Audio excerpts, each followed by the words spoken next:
The W, founded in 1996, a basketball league comprised of women that continues to evolve.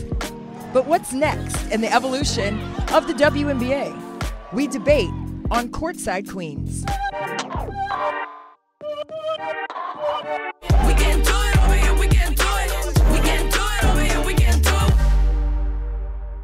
Chaz, when you look at the evolution of the W over the last 25 plus years, how have you seen it, especially from a player perspective? From a player's perspective, it's just the evolution of the skill set of some of the players. The front court, the ability to have point forwards, shooting the long ball, bringing the ball up the court, starting the offenses. Christy knows when we played, we had to give that ball up as soon as we got it. As soon as we got it. Or we were like actually subbed out of the game. Like, get it to the point guard. Ariana, when it comes to the evolution of the W, you're talking college, you're talking NIL. What have you seen? The attention surrounding women's college basketball last year was absolutely insane. I mean, the viewership during the championship game had the most viewership of any basketball game that year. That's absolutely crazy. And so I spoke with Zaya Cook while she was still at South Carolina after they won a championship with Dawn Staley. And just this one quote, I think, summarizes the evolution of the W. And she said to me, it just shows that we can do a lot of things that a lot of people say we can't do. To see all the girls on there for NIL, and I think there was just one boy, it shows that we can do literally everything they can do. And what she was talking about was when South Carolina was in the Final Four that year, the top 5 highest paid players out of men or women's college athletes playing in the Final Four, top 5 were women. Not men, but women. That's absolutely insane. And if that just doesn't show you right there how people are viewing in and really supporting women's basketball and investing into women in their sport, I mean, the sky is the limit. Christy, from a media perspective, how have you seen the evolution of the W continue on that side? Ariana talking about how, the viewership from the Final Four this past year was over 10 million people.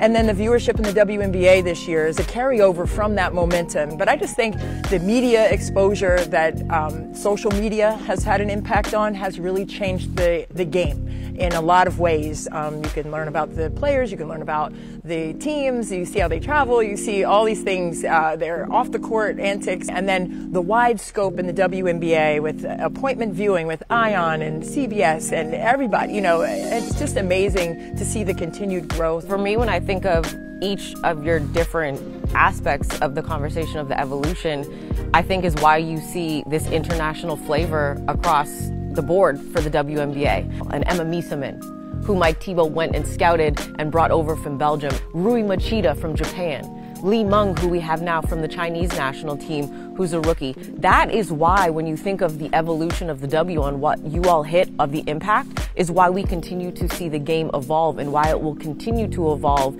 Because as we always hear in society, if she can see it, she can believe it, and she can do it. Chaz, as a former player, what is next?